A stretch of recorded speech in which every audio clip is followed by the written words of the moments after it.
एक ऐसी एक्ट्रेस जिसकी एक झलक पाने के लिए लोगों ने पूरी की पूरी ट्रेन को तोड़ दिया था। एक ऐसी एक्ट्रेस जिसके चेहरे की खूबसूरती में एक एक्टर ऐसे डूबे कि उन्होंने शराब के नशे को गले लगा लिया और फिर इस दुनिया को ही छोड़कर चले गए। एक ऐसी एक्ट्रेस जिसके चेहरे को चौदहवीं के चांद से कंपेयर किया गया हो। चलिए जानते हैं उसी एक्ट्रेस की दिलकश कहानियों के बारे में शिवाय चैनल के इस वीडियो में। नमस्ते, हम बात कर रहे हैं 60 के दशक की फेमस एक्ट्रेस वहीदा रहमान की। वहीदा रहमान का जन्म तमिलनाडु में हुआ था। उनके माता पिता की 4 लड़कियां थीं, जिसमें से वहीदा रहमान सबसे छोटी लड़की थी। वहीदा रहमान का जन्म मुस्लिम परिवार में होने के बावजूद भी उनके पिताजी ने उन्हें भरतनाट्यम सीखने और स्टेज शो करने की इजाज़त दी थी। उस वक्त स्टेज शो करना और डांस सीखना बहुत बड़ी बात मानी जाती थी, जिसकी वजह से उनके सारे रिश्तेदार उनके पिताजी को टोका करते थे कि वो अपनी लड़कियों को डांस ना सिखाएं। उसके बावजूद भी उनके पिताजी हर किसी को यही कहा करते थे कि कोई कला बुरी नहीं होती है, बुरा होता है वो इंसान जो उस कला को बुरा बनाता है। ऐसे ही खुले विचारात में जन्मी वहीदा रहमान भी अपनी शर्तों पर जिंदगी जीना जानती थी। वहीदा रहमान बचपन से ही जिद्दी थी। जो वो चाहती थी वो करके ही दिखाती थी। दरअसल उनके गांव में एक बहुत ही फेमस भरतनाट्यम सिखाने वाले गुरु थे और वो चाहती थी कि वो उनसे भरतनाट्यम सीखें, पर उनके गुरु किसी भी मुसलमान लड़की को भरतनाट्यम नहीं सिखाना चाहते थे। वो सोचते थे कि वो उनके डिवोशनल सॉन्ग के साथ जस्टिस नहीं कर पाएंगे और इसीलिए उन्होंने वहीदा रहमान को भरतनाट्यम सिखाने से इनकार कर दिया। पर वहीदा रहमान नहीं मानी और अपनी जिद पर अड़ी रहीं। उन्होंने पूरे 6 महीने अपने गुरु को मनाने की कोशिश करी। अंत में उनके गुरु ने हार मानते हुए वहीदा रहमान की कुंडली मांगी, जो कि वहीदा रहमान के पास नहीं थी। इसीलिए उनके वहीदा रहमान का बर्थ डेट लेके उन्होंने उनकी कुंडली बनाई। जब उन्होंने वो कुंडली देखी तो वो हैरान रह गए, क्योंकि उनकी कुंडली में लिखा हुआ था कि वहीदा रहमान उनकी सबसे आखिरी और सबसे बेहतरीन शिष्य बनेंगी। ये देख के उन्होंने वहीदा रहमान को भरतनाट्यम सिखाया और इसी तरह वहीदा रहमान ने अपनी जिद पूरी की। ना ही सिर्फ उन्होंने उनसे भरतनाट्यम सीखा, बल्कि उनकी सबसे अच्छी और बेहतरीन शिष्य भी बनी। वहीदा रहमान 10 साल की थी जब उनके पिताजी इस दुनिया को छोड़ के चले गए और उनके घर की सारी जिम्मेदारी उनकी माताजी पे आ गई। उनकी माताजी ने अपनी तीनों बेटियों की शादी कर दी थी और वो चाहती थी कि वो वहीदा रहमान की भी शादी कर दे। पर वहीदा रहमान के कुछ और ही सपने थे। वो दुनिया को कुछ बनकर दिखाना चाहती थी और उनके सपने सच हो गए जब घर बैठ सॉन्ग बहुत बड़ा हिट हुआ और उसके बाद वहीदा रहमान को 2 तेलुगु फिल्मों में काम मिला। गुरुदत्त, जो उस वक्त के बहुत बड़े एक्टर डायरेक्टर थे, उन्होंने वहीदा रहमान को देखा और अपनी फिल्म CID के लिए एक नेगेटिव रोल वहीदा रहमान को ऑफर किया। गुरुदत्त जब पहली बार वहीदा रहमान से मिले तो उन्होंने वहीदा रहमान से कहा, आपका जो नाम है वो अट्रैक्टिव नहीं है और फिल्म इंडस्ट्री में आने के लिए आपको ये नाम बदलना पड़ेगा। पर वहीदा रहमान नहीं मानी। उन्होंने कहा, ये नाम मेरे माता पिता ने दिया है और इसे मैं हरगिज नहीं बदलूंगी। और उन्होंने उल्टा गुरुदत्त के सामने ही शर्त रख दी। उन्होंने कहा, मैं ऐसा कोई भी कॉस्ट्यूम नहीं पहनूंगी जिसे पहन के मैं अनकंफर्टेबल फील करूं, तभी मैं ये पिक्चर करूंगी। गुरुदत्त ये देख के हैरान थे कि एक न्यू कमर उनके सामने इतनी सारी शर्तें रख रही है, पर ये देखकर वो खुश भी थे कि एक लड़की अपने मॉरल के साथ कोई भी समझौता नहीं करना चाहती थी, चाहे फिर उसे ये पिक्चर मिले या ना मिले। वहीदा रहमान ने गुरुदत्त के साथ CID मूवी की और उसके बाद प्यासा मूवी की, जिसमें गुरुदत्त उनके हीरो थे।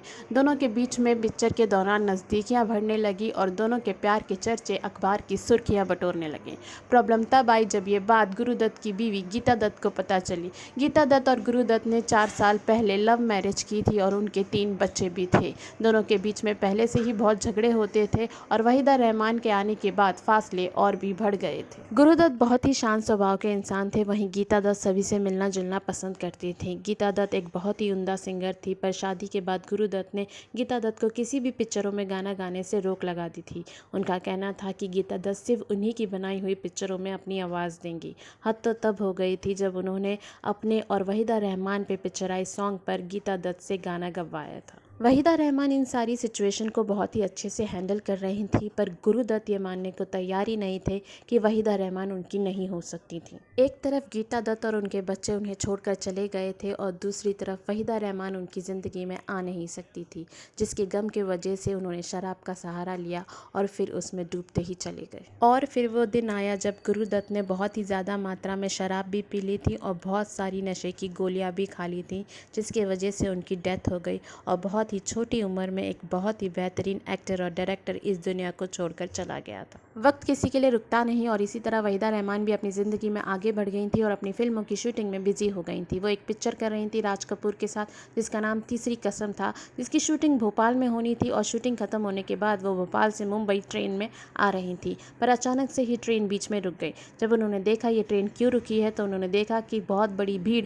राज कपूर के कंपार्टमेंट के यहाँ खड़ी है और वो उनके ऑटोग्राफ ले रही है। जब राज कपूर ने कहा कि अब मिलकर बहुत हो गया है और वो वापस चले जाएं, तब उन्होंने कहा कि हम वहीदा रहमान के भी बहुत बड़े फ़ैन हैं और उनसे मिले बगैर हम वापस नहीं जाएंगे। ये सुनकर राज कपूर बहुत गुस्सा हो गए और उन्होंने फ़ैन से कहा कि वहीदा रहमान लेडीज़ हैं और आपसे नहीं मिल सकती हैं, आप सब यहाँ से चले जाइए। पर वो भीड़ मानने को तैयार ही नहीं थी। तब वहीदा रहमान ने राज कपूर से कहा कि मैं थोड़ी देर के लिए उनसे मिल लेती हूँ। पर राज कपूर ने कहा ये सेफ़ नहीं है, अगर ये भीड़ आपको खींच के ले गई तो हम क्या करेंगे। दूसरी तरफ भीड़ बेकाबू हो गई थी और उन्होंने पत्थर उठा के कंपार्टमेंट पे फेंकने शुरू कर दिए थे। ये देखकर राज कपूर को बहुत गुस्सा आ रहा था और वो गुस्से से पूरे लाल हो चुके थे। वहीदा रहमान डर गई थी कहीं राज कपूर को हार्ट अटैक ना आ जाए, इसलिए उन्होंने राज कपूर को ज़ोर से पकड़े रखा था ताकि वो भीड़ की तरफ ना जा पाए।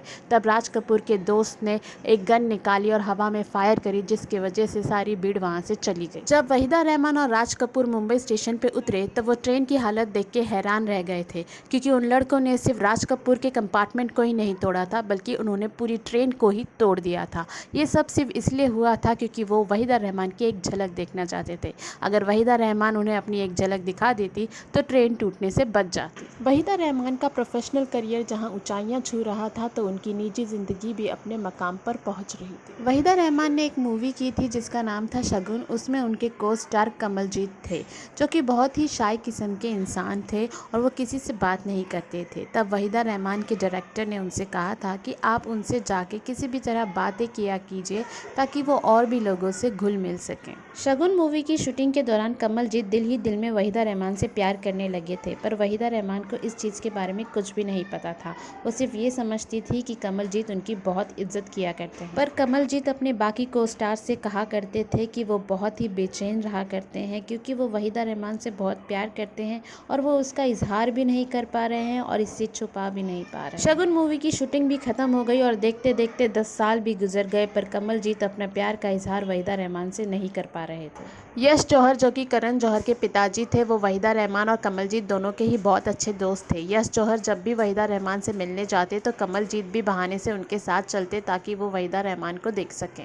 एक दिन जब वहीदा रहमान, कमलजीत और यश जौहर एक साथ बैठे थे तब यश जौहर ने कहा था कि वो चाहते हैं कि वो पेरिस में एक इंडियन रेस्टोरेंट खोले। तो वहीदा रहमान ने भी कहा कि हाँ, मेरा भी सपना है कि मैं पेरिस में एक इंडियन रेस्टोरेंट खोले। इसके एक हफ्ते बाद ही कमलजीत ने वहीदा रहमान को फ़ोन किया और कहा कि मुझे आपसे कुछ ज़रूरी बात करनी है और मैं आपके घर कॉफ़ी पे आ रहा हूँ। वहीदा रहमान को लगा जो उन्होंने एक हफ्ते पहले पेरिस में इंडियन रेस्टोरेंट खोलने की बात की थी, उसी की पार्टनरशिप के लिए कमलजीत उनसे बात करने आ रहे हैं। पर उस वक्त वहीदा रहमान के पास पैसे नहीं थे और उन्होंने मन में सोच लिया था कि वो पार्टनरशिप के लिए साफ इनकार कर देंगी। वो कह देंगी कि उनका वो सिर्फ सपना है, पर उनके पास पैसे नहीं है वो सपना सच करने के लिए। पर जब कमलजीत वहीदा रहमान के घर पर आए तो वो काफ़ी नर्वस थे और वो वहीदा रहमान के सामने नज़रें झुका कर बैठे और उन्होंने बहुत ही धीरे आवाज़ में कहा कि मैं आपसे प्यार करता हूँ, क्या आप मुझसे शादी करेंगी। वहीदा रहमान काफ़ी कंफ्यूज हो गई थी। वो सोच रही थी रेस्टोरेंट के बारे में और उन्हें शादी का प्रपोज़ल आ गया था। शादी का प्रपोज़ल सुन के वहीदा रहमान की आंखें भी झुक गईं और वो कुछ नहीं कह पाई सिवाय इसके कि उन्होंने कहा कि मैं आपको सोच कर बताती हूँ। 4 दिन बाद यश जौहर ने वहीदा रहमान को फ़ोन किया और उनसे कहा कि आपकी हाँ है या ना है, आप जल्दी बता दीजिए, क्योंकि कमलजीत ने यहाँ सबको बहुत परेशान किया है। ना वो खाना खा रहे हैं, ना वो सो रहे हैं, ना वो उठ रहे हैं, ना बैठ रहे हैं। दिन भर स्मोकिंग करते रहते हैं और यहाँ से वहाँ चलते रहते हैं। हमें डर है, हम 9वें फ्लोर पे हैं, कहीं वो 9वें फ्लोर से छलांग ना मार दें। तब वहीदा रहमान ने हंस के कहा कि मेरी तरफ से हाँ है। उनकी काफ़ी हैप्पीली मैरिड लाइफ थी। कमलजीत वहीदा रहमान को बहुत खुश रखा करते थे, पर शादी के 27 ईयर्स के बाद कमलजीत को ब्रेन हैमरेज हो गया, जिसकी वजह से वो हॉस्पिटल में एडमिट हुए। तब वहीदा रहमान कभी खुशी कभी गम की शूटिंग करने जा रही थी। उन्हें अमिताभ की मां बनने का रोल मिला था, पर जब उन्होंने ये न्यूज़ सुनी तो वो हॉस्पिटल गई, पर तक कमलजीत इस दुनिया को छोड़कर जा चुके थे। एक इंटरव्यू में जब वहीदा रहमान कमलजीत के बारे में बात कर रही थी तो उनके आंखों में आंसू आ गए थे। उनका कहना था कि उन्होंने ऐसे काफ़ी पति पत्नी देखे हैं जो एक छत के नीचे तो रहते हैं पर आपस में कोई भी वास्ता नहीं रखते, पर कमलजीत ऐसे नहीं थे। वो वहीदा रहमान की छोटी छोटी बातों पर ध्यान दिया करते थे और वहीदा रहमान से बहुत प्यार करते थे और वहीदा रहमान भी कमलजीत से बहुत प्यार किया करती थी। अब वहीदा रहमान अपने दोनों बच्चों के साथ रहती हैं और अपने प्रोफेशनल लाइफ में बिजी रहती हैं। वो हमेशा कहती हैं उन्हें अपनी ज़िंदगी से कोई शिकायत नहीं, उन्हें जो भी मिला उनकी ख्वाहिशों से ज़्यादा मिला और इसलिए वो भगवान का शुक्रिया अदा करती हैं। आज के लिए इतना ही, फिर मिलते हैं शिवाय चैनल की दूसरी वीडियो में।